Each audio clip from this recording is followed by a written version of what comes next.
Hello everyone. इस notes का जो यहाँ पे अपन स्टार्ट कर रहे हैं अकॉर्डिंग टू एनसीआईएसएम संहिता अध्ययन पार्ट 2। और यहाँ पे अपन कंटिन्यू करेंगे जो विमान स्थान है उसका 8th चैप्टर, ठीक है, उसका पार्ट 2। तो यहाँ पे आपका जो है स्थापना के विषय में बात करेंगे, तो स्थापना ही इस नोट्स का पासवर्ड रहेगा। ठीक है, स्टार्ट करते हैं अपन लोग ये जो चैप्टर है वो। तो स्थापना के विषय में क्या बताया गया है, तो स्थापना नाम तस्य एव प्रतिज्ञा हेतुर्दृष्टांत उपनयन गमने स्थापनम। अर्थात यहाँ पे बोला गया है उस प्रतिज्ञा का नाम स्थापना है जिससे अपने द्वारा की गई प्रतिज्ञा के हेतु दृष्टांत उपनयन और निगमन उपायों के स्थापना की जा सके। तो किसको बोलते हैं स्थापना, तो उस प्रतिज्ञा का नाम जो है स्थापना है जिससे अपने द्वारा की गई जो प्रतिज्ञा है उसका हेतु कारण यानी कि दृष्टांत उपनयन निगमन ये उपाय की स्थापना की जा सके, उसे अपन क्या बोलेंगे, स्थापना बोलेंगे। ये यहाँ पे आपका बताया गया है। फिर बात करते हैं प्रतिष्ठापन। तो प्रतिष्ठापन किसको बोला जाता है, तो प्रतिष्ठापना नाम या तस्य एव पर प्रतिज्ञा विपरीतार्थ स्थानम। यानी कि प्रतिष्ठापन किसको बोला जाता है, तो उसका नाम प्रतिष्ठापन उसका नाम है जिससे विपक्षी की प्रज्ञा के विपरीत अर्थ का स्थापन किया जा सके। तो प्रतिष्ठापन उसे बोला जाता है जिसके द्वारा अपन क्या करते हैं, विपक्ष जो आपका अपोजिट जो आपका रहेगा कंटेनेंट जो आपका मतलब ऑब्जेक्शन लगाने वाला जो रहेगा, ठीक है, विपक्षी है, उसकी प्रतिज्ञा के विपरीत अर्थ की स्थापना की जाती है, उसे अपन प्रतिष्ठापन कहते हैं। फिर इसके बाद में बताया गया है हेतु।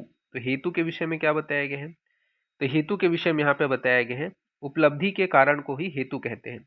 तो जो उपलब्धि है उसके कारण को ही क्या कहा जाता है, हेतु कहा जाता है। तो उपलब्धि के कारण को ही हेतु कहते हैं। और उपलब्धि के जो कारण हैं वो कौन से हैं, एक आपका प्रत्यक्ष हो गया, इसके अलावा अनुमान हो गया, इसके अलावा एतिह हो गया और औपम्य हो गया।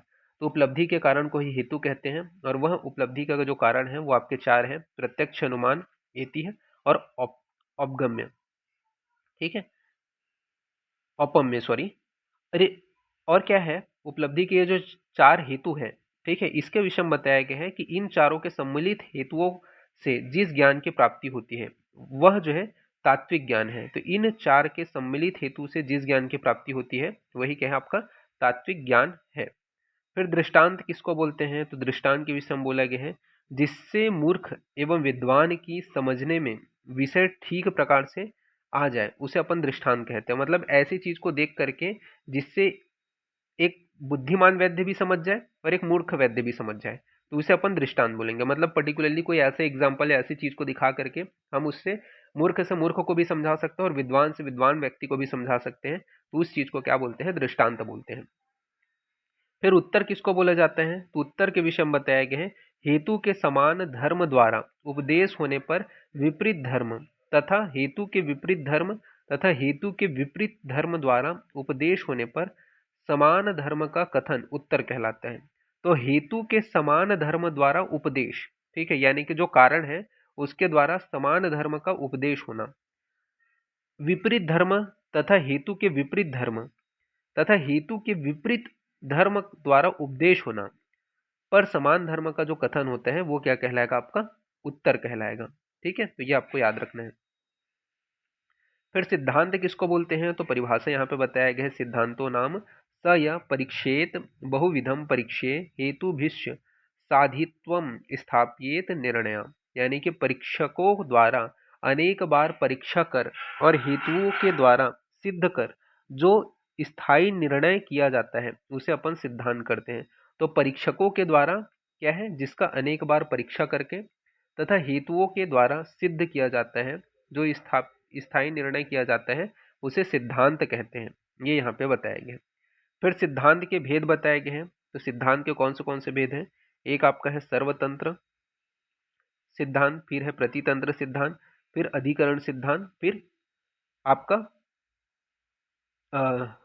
अभ्युपगमन सिद्धांत। ठीक है, तो सिद्धांत के कितने भेद हैं, चार है, सर्वतंत्र सिद्धांत, प्रतितंत्र सिद्धांत, अधिकरण सिद्धांत और अभ्युपगमन सिद्धांत। ठीक है, तो ये आपको ध्यान में रखना है। फिर शब्द के विषय में बताया गया है, तो शब्द की परिभाषा बताया गया है। तो शब्दे नाम वर्ण सामान्यम, यानी कि वर्णों के समूह को क्या कहते हैं? शब्द कहते हैं। तो शब्दे नाम वर्ण सामान्यम, यानी कि वर्णों के समूह को क्या कहते हैं? शब्द कहते हैं। फिर शब्द के भेद बताए गए हैं। एक होता है दृष्टार्थ, एक होता है अदृष्टार्थ, यानी कि जो दिखाई दे, और अदृष्टार्थ। ठीक है। इसके अलावा आपका सत्य होते हैं तथा अनृत होते हैं। ठीक है, तो ये आपको याद रखना है। फिर प्रत्यक्ष के विषय में बताया गया है। तो प्रत्यक्ष नाम तद्य आत्मने च इंद्रियस्य स्वयं उपलब्धेत, यानी कि प्रत्यक्ष उस विषय को कहते हैं जो आत्मा तथा ज्ञान इंद्रिय द्वारा स्वयं जाना जा सके, उसे अपन प्रत्यक्ष कहते हैं। तो जो क्या है आपका आत्मा तथा ज्ञानेन्द्रिय के द्वारा स्वयं जाना जा सके, उसे अपन क्या कहते हैं? प्रत्यक्ष कहते हैं। फिर अनुमान के विषय में बताया गया है। तो अनुमान नाम तर्को युक्ति उपेक्षित, यानी कि युक्ति की उपेक्षा रखने वाले तर्क को अनुमान कहते हैं। तो युक्ति की उपेक्षा रखने वाला जो तर्क होता है उसे क्या कहते हैं? अनुमान कहते हैं। ये आपको ध्यान में रखना है। फिर इसके बाद में बताया गया है एतिहाय।